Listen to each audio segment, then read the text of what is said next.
Lander Vikram चांद के बेहद पास पहुंच चुका है। अब चांद से दूरी देखिए, सिर्फ 100 किलोमीटर की दूरी है। अभी तक चंद्रयान की रफ्तार कितनी थी? 6000 किलोमीटर प्रति घंटा। यानी जब भारत से गया 6000 किलोमीटर प्रति घंटा थी, लेकिन चांद पर उतरने से पहले इसकी गति कम की जा रही है। इसलिए इसके इंजन को बंद किया जा रहा है। सरल भाषा में अगर मैं आपको समझाऊं कि इसके इंजन बंद किए जाएंगे तो रफ्तार कम होगी, रफ्तार कम होगी तो धीरे धीरे धीरे चांद पर उतर जाएगा।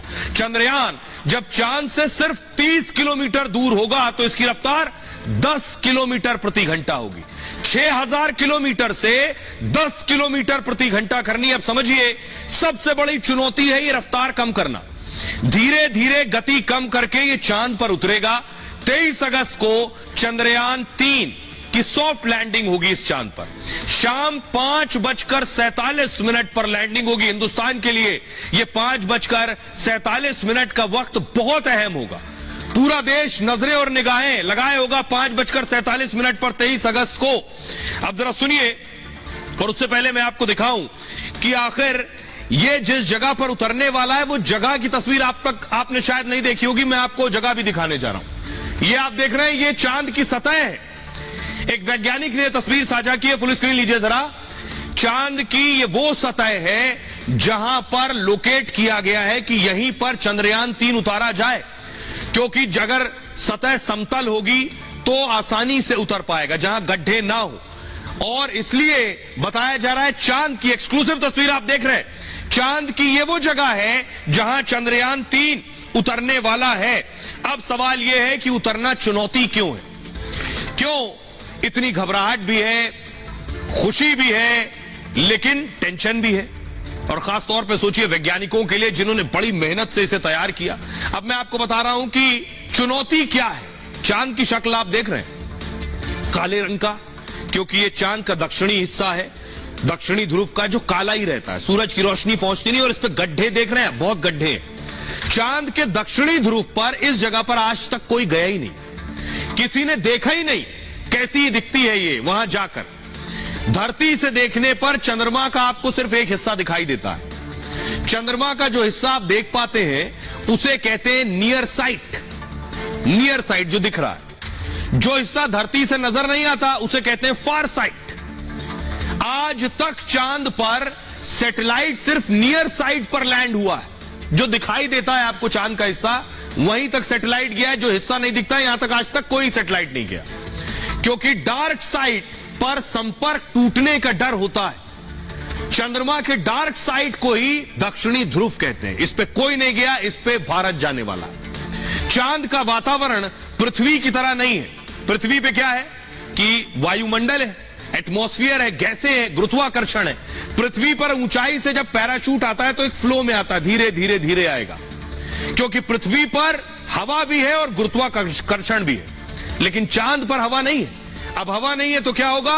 गुरुत्वाकर्षण कहीं ज्यादा होगा, कहीं कम होगा, कहीं ज्यादा होगा, कहीं कम होगा। ऐसे में चांद की सतह पर उतरना सबसे बड़ी चुनौती है। एकदम से झटका लगेगा, कहीं गिर जाएगा। चांद के दक्षिणी ध्रुव पर बड़ी बड़ी चट्टानें देख रहे हैं, इसकी तस्वीर, बड़ी चट्टानें हैं, गहरे गहरे गड्ढे हैं। ऐसे में चंद्रयान के क्रैश होने का ज्यादा खतरा रहता है। लेकिन इस बार चंद्रयान पहले से बेहतर तैयारी के साथ जा रहा है। इस बार लैंडर में, ये जो लैंडर आ रहा है, लैंडर में चारों कोनों पर देखिए नीचे इंजन लगे जिसे थ्रस्टर कहते हैं। लेकिन पिछली बार लगा हुआ 5वां इंजन इस बार हटा दिया गया। चंद्रयान 2 में 5 इंजन थे, इसमें 4 इंजन है। फाइनल लैंडिंग 2 इंजन की मदद से होगी, जिससे अगर ये इंजन फेल हो गए तो बचे हुए इंजन तैयार है काम करने के लिए। चंद्रयान 2 मिशन में आखिरी समय में 5वां इंजन जोड़ा गया था। इंजन इसलिए हटाया गया क्योंकि अब की बार क्या हुआ है, इसमें ईंधन ज्यादा है, ईंधन साथ ले गया, इसलिए एक इंजन हटा दिया गया। लॉन्चिंग के बाद चंद्रयान 2 का संपर्क इसरो से टूट गया था, लेकिन इस बार चंद्रयान 3 और बेहतर तैयारी से लैंड करने वाला है। और इसके साथ ही भारत अंतरिक्ष में अमेरिका को भी पीछे छोड़ देगा। यहां तक चंद्रयान चांद के दक्षिणी ध्रुव तक अमेरिका भी नहीं पहुंचा। इसलिए भारत के लिए तो बहुत बड़ी खुशखबरी है कि पहला मुल्क होगा दक्षिणी ध्रुव पर पहुंचने वाले देशों में। पाकिस्तान के लोग भी भारत की इस खुशी में शामिल हैं, वो भी भारत की तारीफ में कसीदे पढ़ रहे हैं। सुनिए। कंसिस्टेंट मेहनत, स्ट्रगल, हार्डवर्क का नतीजा। लोग पूरी दुनिया में बातें करते रह गए और Chandrayaan is very successful now, और मतलब like it's just few days away from its big day. और इंडिया को बहुत बहुत कंग्रेचुलेशन। जैसे जैसे चांद के करीब जा रहा है उतना ज्यादा उनकी सक्सेस जो है वो यकीनी हो रही है। इतना उनका एक्सपीरियंस है ना, चंद्रयान 1 लॉन्च किया, 2 लॉन्च किया, तो मेरा ख्याल है जब एक इंसान है 3 से 4 साल 5 साल एक ही चीज पे वर्क करता रहता ना, तो उसको काम में भी सक्सेस मिल ही जाती है। अभी जो चंद्रयान 3 ने लॉन्च किया ना, तो मुझे पूरी उम्मीद है, यकीन है, बल्कि मैं प्रे भी कर रहा हूँ कि उनका जो चंद्रयान 3 है वो अच्छी तरह से सक्सेस हो चुके।